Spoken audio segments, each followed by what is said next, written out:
नमस्कार, आप सभी का हमारे चैनल शिशु यात्रा में स्वागत है। मैं स्नेहलता साबरे। जब एक प्राचीन मंदिरों में मूर्ति की स्थापना की जाती है तो उस मूर्ति के लिए हमेशा ये कहा जाता है कि मूर्ति कहाँ रखी गई है, गर्भगृह में रखी गई है। और जैसे ही हम उस गर्भगृह में जाते हैं तो हमारी भावनाएं, हमारे विचार, हमारे शब्द अपने आप सकारात्मकता की ओर बढ़ने लग जाते हैं। क्यों होता है ऐसा? क्योंकि वहाँ उपस्थित होती है उस मूर्ति में उपस्थित ईश्वरीय शक्ति और हमारे मन की भावनाएं, हमारे शब्दों की सकारात्मक ऊर्जा, तभी वहाँ पर एक इन्वायरमेंट क्रिएट हो जाता है।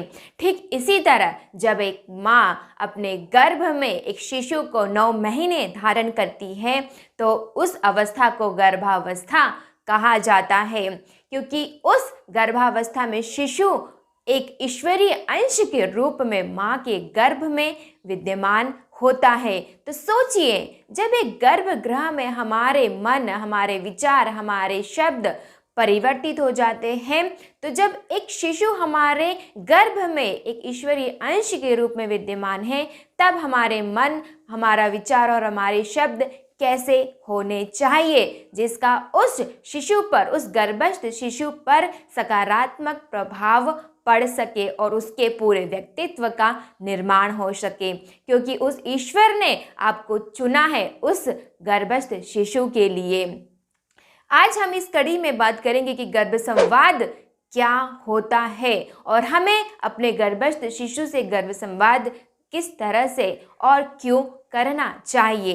गर्भ संवाद का वास्तविक जो अर्थ होता है, उसकी मीनिंग को हम समझने की कोशिश करेंगे। गर्भ अर्थात वह फीटस और संवाद अर्थात बातचीत, अर्थात ऐसी बातचीत जो हमारे गर्भस्थ शिशु के चित्त को सकारात्मक रूप से प्रभावित कर सके और हमारे मन और हमारी बुद्धि को भी सकारात्मकता की ओर लेकर जाए। क्यों करना चाहिए गर्भ संवाद? गर्भ संवाद की मदद से आपके बच्चे के पूरे व्यक्तित्व का निर्माण आप कर सकते हैं, क्योंकि मदर होती है एक क्रिएटर, एक रचयिता। जिस प्रकार एक मूर्तिकार अपने मूर्ति का निर्माण करता है हथौड़ी और छेनी की मदद से और वो आकार दे देता है उस पत्थर को एक मूर्ति के रूप में, एक जीवित मूर्ति के रूप में, ठीक इसी तरह माँ के पास होती है इसी तरह की शक्ति जो होती है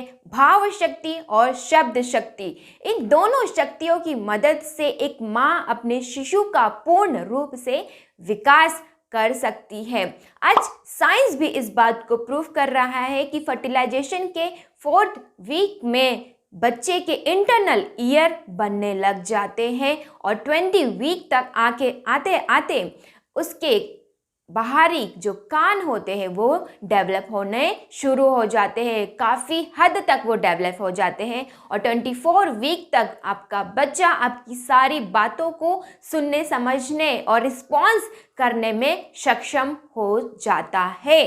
तो हमें गर्भ संवाद इस तरह से करना चाहिए कि हम उसके पूरे ओवरऑल डेवलपमेंट को बहुत अच्छे से नर्चर कर सके। हमारे पास कई ऐसे प्राचीन उदाहरण प्रस्तुत है जिसमें रानी मदालसा ने अपने भाव शक्ति और शब्द शक्ति के माध्यम से अपने शिशुओं का निर्माण किया।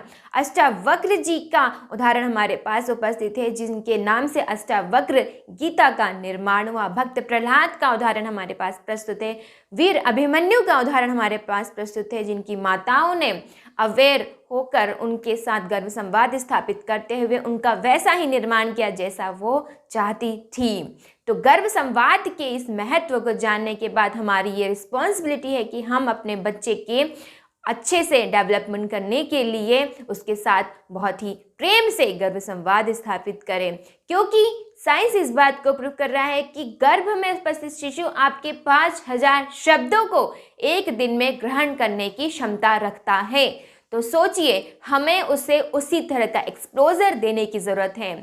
अगले वीडियो में हम ये जानेंगे कि हम किन तरह से गर्भ संवाद अपने शिशु के साथ में कर सकते हैं और हमारी भाषा किस तरीके की होनी चाहिए, हमें किन किन बातों का ध्यान रखना चाहिए। अगर आपको ये वीडियो पसंद आया है तो इसे लाइक, कमेंट और शेयर ज़रूर करिए, ज़्यादा से ज़्यादा लोगों तक इसे पहुंचाइए ताकि इसके प्रति अवेयरनेस ज़्यादा से ज़्यादा बढ़ सके। इस चैनल को सब्सक्राइब करिए, बेल आइकन को हिट करिए जिससे कि टाइमली नोटिफिकेशन आप तक आ सके, जिससे कोई भी वीडियो ना छूट पाए। मिलते हैं अगले वीडियो में, तब तक के लिए धन्यवाद।